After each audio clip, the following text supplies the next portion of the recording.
Good morning, everybody. Good morning. Welcome to episode 3 of our Being Integrity seminar, The Process for Clearing the Planet. So this is going to be a little more structured than the previous episodes, and we're going to actually get down to work here, roll up our sleeves, get our hands dirty, like that, and do some real work here. So if you're ready, let's begin. I want to review the preconditions for this seminar because they're so important. If you don't follow these preconditions, if the preconditions are not in, you won't get any benefit from the seminar, and in fact, you may actually cause yourself a great deal of trouble. So we don't want that to happen. We'd rather that you follow the preconditions, and they are: show up fully, participating with integrity, and sharing yourself authentically. Look up and clear your misunderstood terms. Be committed to something greater than yourself, and be willing to be at cause over change. I also want to talk about what happens when you don't follow the preconditions, which is showing up like a jerk. Participating fully in the seminar with integrity is the only way to get the full benefits of the seminar. Participating fully means being open and coachable, taking every opportunity to forward the action of the seminar. For example, taking something stated or shared and building on it to expand its usefulness or potency, making it clearer or more accessible. Not participating fully and with integrity makes you show up like a jerk. Showing up like a jerk means not forwarding the action of the seminar. For example, complaining, distracting comments, making others wrong, refusing to accept something for consideration, refusing to share when it's appropriate. If you show up like a jerk, you won't get invited to the body of the seminar. We're going to make a few free videos here,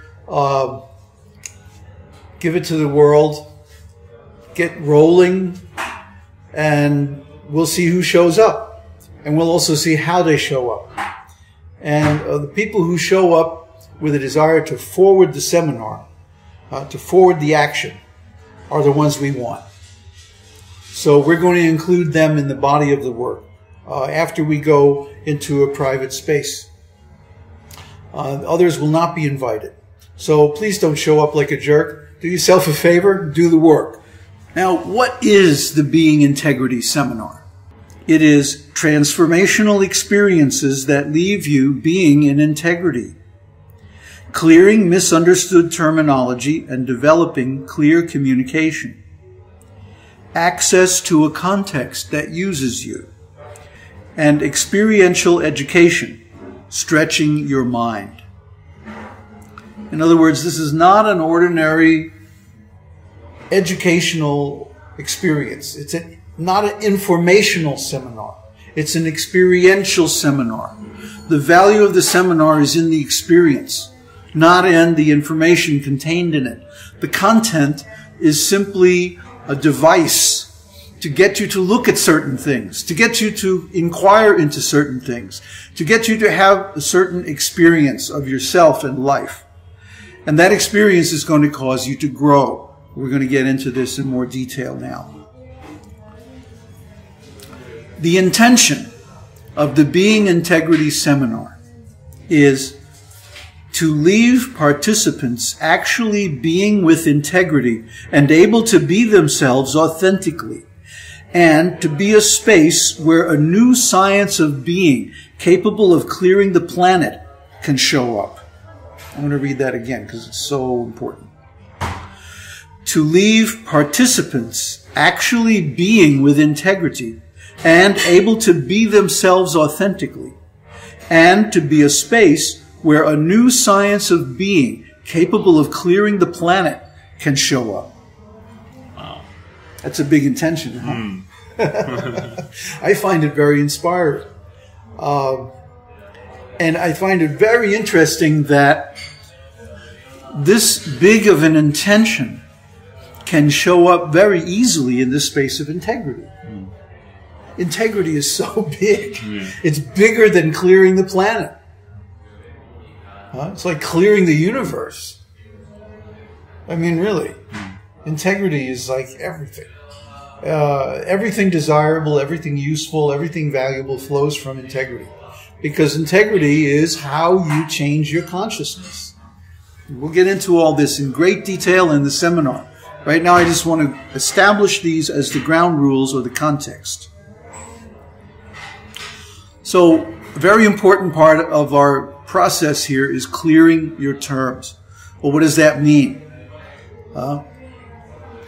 Well, in this case, in this instance, it means look up every word in the statement of intention on the previous slide. Identify the appropriate definition according to the context. Use the word in a sentence of your own composition. And then finally, read the passage again with improved comprehension. I'm not joking. Look up in a good dictionary, like the Webster's Collegiate Dictionary, or even the Unabridged Dictionary. The Oxford Dictionary is very good, the one that ships with Mac OS X. The British Dictionary that they include in the dictionary in OS X is very good as well. Look up every single word in the statement of intention that we just read.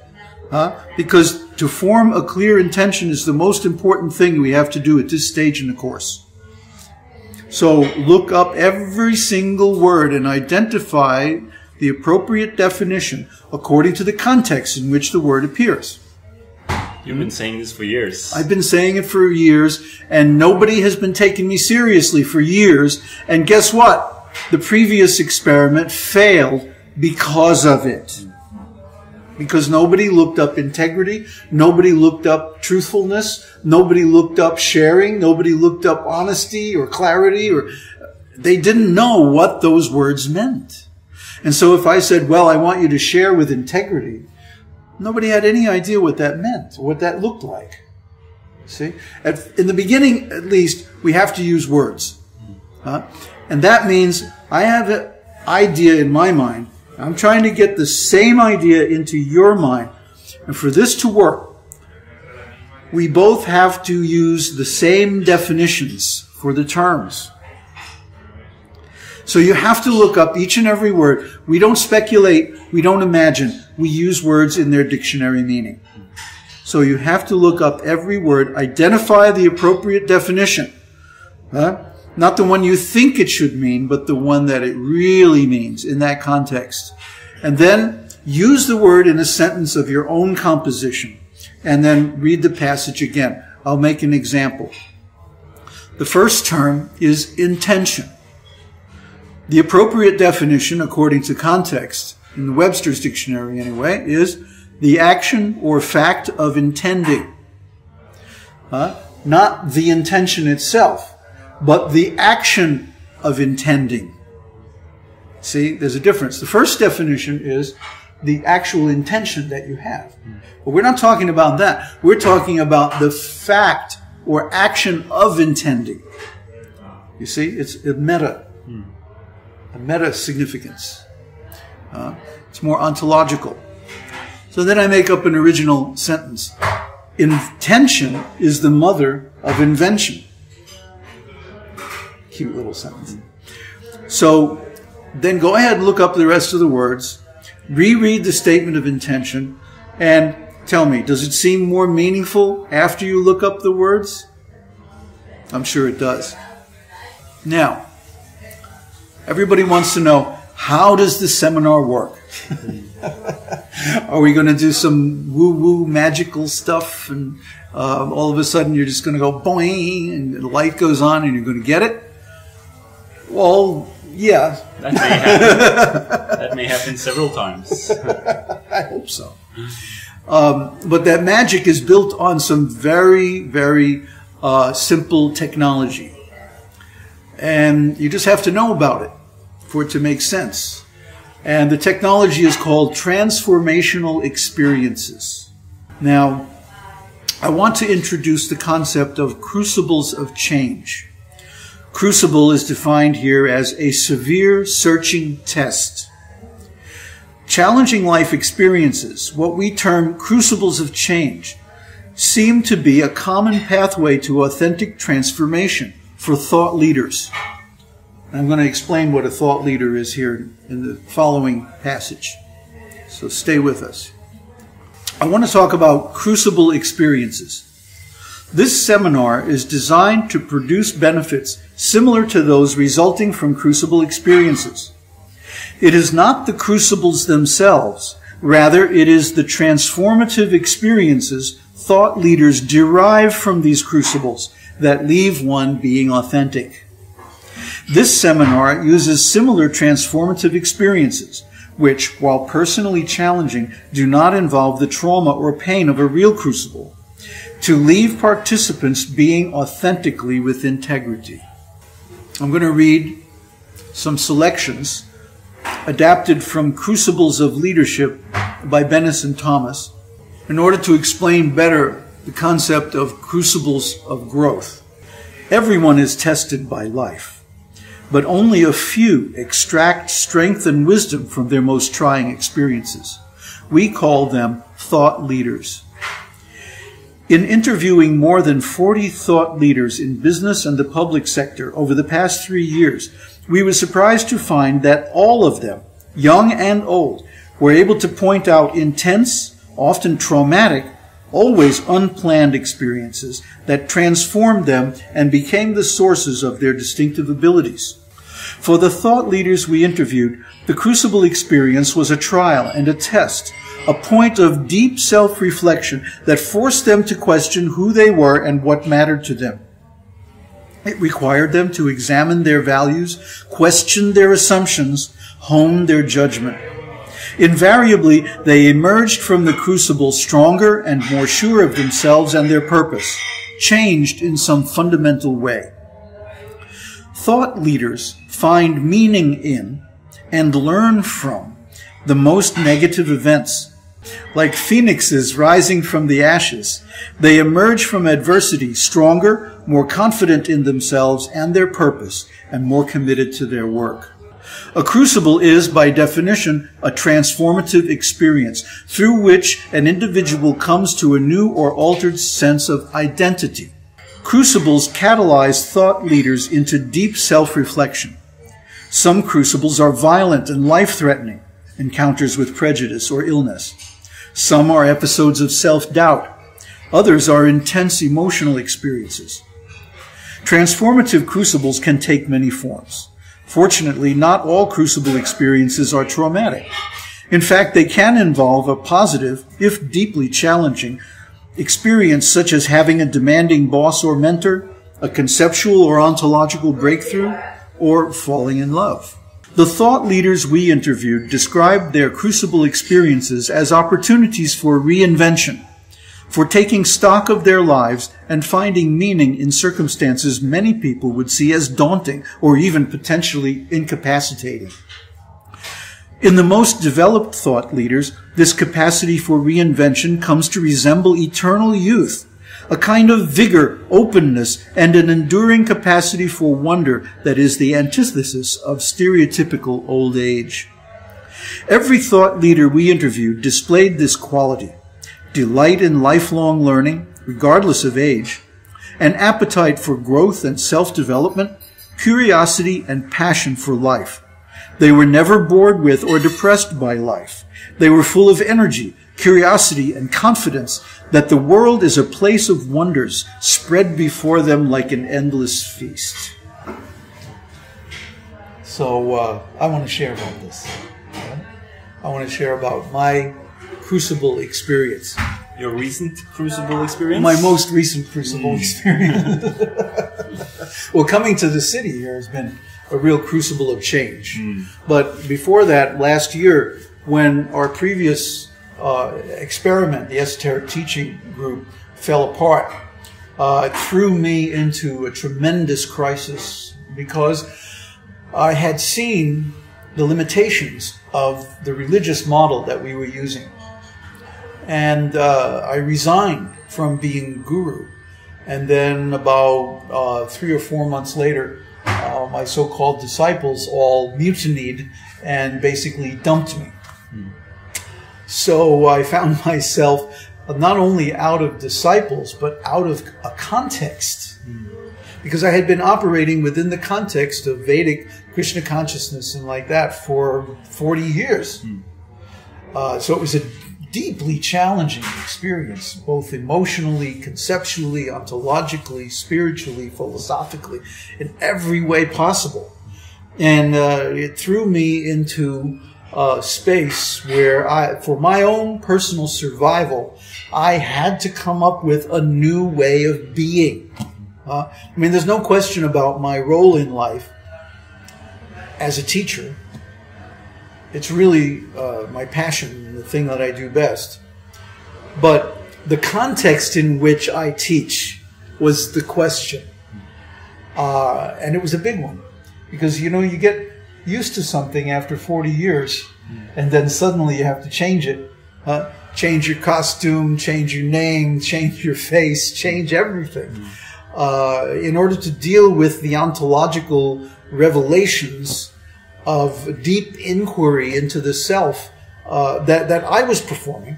I don't know about anybody else. I was trying to get my students to perform a similar process. But they came up against the ontological constrictions of religious life, and they couldn't remove those even when we came to a stage in the process where all those rules were relaxed. They couldn't get beyond that. They couldn't let go of that context and switch to a new, higher context where rules didn't matter as much as your spontaneous emotions and like that. So I had to really look at myself, look into why I was doing things the way I was doing them, and also reinvent a way of teaching, a way of sharing the same truths outside of the context that I suddenly found to be too restricting and was actually keeping me from my personal and professional goals, and which ultimately resulted in the whole program crashing, burning. But also you learning some important lessons. Oh, vital lessons. Extremely important lessons, especially for this time. And coming to the conclusion that the religious context, at least as far as I'm concerned, is finished. It's too small. It's too restrictive. We're trying to get rid of all the restrictions, to take off all the masks, to get rid of all these false identities and pretensions, and come to the real self, who we really are. So it demanded a very deep self-examination, and especially an analysis of where I had gone wrong in my previous work, which I already posted. And you have to understand that it was like, I would say it was the equivalent of the emotional impact of maybe losing a beloved spouse or someone that you had been in a relationship with your whole life, like a parent, or yes, it's almost like losing a parent, losing a father especially. So for me, it was a complete rebirth, complete total restructuring from the ground up. And Ronnie saw me in the middle of this. It was a mess, wasn't it? Well, you were holding up nicely. And I'm going through the same thing now, and I'm very interesting. Freaking out. Tell us about that. I'm just warming up to the camera crucible now, trying to be myself, and not what I think I should be. It's not easy because we're taught to get with the program. We're not taught to follow our tastes and to be leaders. Or to share authentically from your real self. What's really going on with you? We're taught to hide our feelings. No. Yeah. Put on a show. Yeah. But it's bullshit. And everybody knows that it's bullshit. You know, just like somebody commented on our first video in the series, why are you using profanity? Because I said, we're going to clear the fucking planet. But because it was appropriate in that moment to state it that way with intense emotion and commitment. See? It's not like I use those kind of words all the time, only when they really matter, when I really mean what the word signifies, which in this case is simply intensity. Huh? That's our language for you. Yeah. So how did you feel that the work we've done so far in the last month or so with this material has affected you? It's... I'm always going through these new things, and it has given me new tools. It has given me a handle on my own consciousness. And I find myself now able to express myself in a much broader range. And it's quite crazy because I don't know how to explain it, but the way you show yourself out to others determines how they meet you, both on a personal relational level, but also towards the crowd. So how I feel in one part of the day makes the mood of the whole area. You mean you're setting context? Yeah, I'm setting context. We have a special language that we use in this work, and you'll be learning these terms as we get into it. We'll go deeply into the definitions of these terms so that you can use them. Setting context means that you're just establishing the space, and then the things that and then the things that show up in that space are going to look different depending on how you set the context. Yeah, and I'm just starting to learn all this stuff, so I don't really know what I'm doing. So it's on an experimental level. So well, you're the perfect example. I'm experiencing all these crazy things out in the city here in Barcelona, and it's sometimes it's nice and sometimes it's scary, but it's really interesting. And I think I'm looking forward to coming more into my own self and to learning about the controls of my own mind and my own consciousness. Okay. So let's continue. We'll wrap this up. We want to wrap up this idea of crucible. In the crucible, we call it the genesis of being and transformation. A crucible is, by definition, a transformative experience through which an individual comes to a new or an altered sense of identity. Such crucible experiences, when dealt with authentically, result in a transformative experience that is the genesis of being and change. In this seminar, you will be provided with structured opportunities for self-reflection designed to result in transformative experiences. If you deal with these opportunities authentically, you will produce for yourself the transformative experiences that are the genesis of being and change. These structured exercises provide opportunities to get the benefits of the often traumatic, unplanned crucible experiences without extreme trauma or pain. A crucible simulator. So the key word here is authentically, authenticity. If you deal with the crucible, or you deal with the structured opportunities that we provide in this seminar with authenticity, with integrity, showing up as who you really are. And nobody can tell who you really are except you. It's supposed to be a self-expression. Yes, a natural self-expression. Yeah. Automatic, spontaneous. Not what we're being told to think. No, you don't have to think about it. You don't have to put on a mask. In fact, we want you to take off all your masks and tell us how you really feel, what you really think. Wearing masks gets in the way. Yes, but in a way that forwards the action of the seminar. Because everybody wants this, actually. Everybody wants to be natural, at home, free, able to express themselves. I can express myself in front of a huge crowd. I've done it many times as a musician. So that through means the crucible. yes. You not only go through the experience of the crucible, but you respond to it authentically. That's the key. The people who became thought leaders did so by responding authentically to the crisis of the crucible.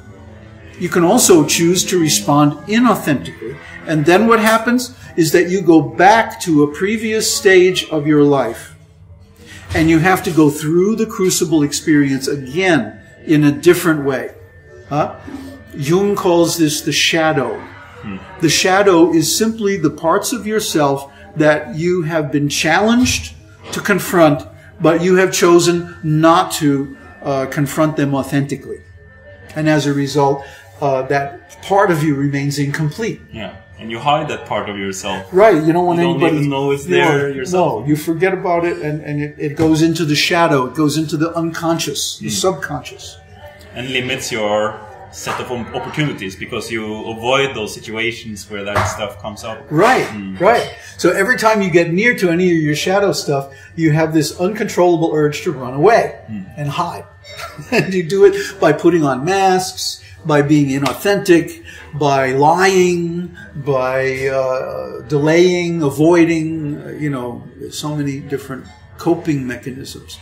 But we're going to relax all those coping mechanisms and create a safe space where you can go through your crucible and transform yourself by mining the deep ontological roots of your identity. And this is what everybody wants. This is what everybody needs to be whole and complete. This is integrity. Integrity simply means whole, complete, fully functioning. Okay? If we don't go through this inquiry into our self-expression, into our real being, into authenticity, then we'll always be somewhat incomplete. And so we can't say that we have integrity. Integrity is about honoring your word, but it's more than that. It's really about being a full, complete human being. And because we are capable of this ontological inquiry into the nature of the self, if we don't do it, we can't say we're a complete human being. So this seminar is a structured opportunity to engage in deep self-reflection for the purpose of establishing who we really are. So now I have some questions for you for self-reflection after watching this video. What is being authentic? Hint, consult your dictionary. What is required to show up as an authentic person? What does showing up as an authentic participant in this seminar look like? And please answer those questions in writing and email to davidaleonseminars@gmail.com with the subject Being Integrity 3, response. So that's it. We're going to wrap it up for this one. And we'll see you next time. Hare Krishna.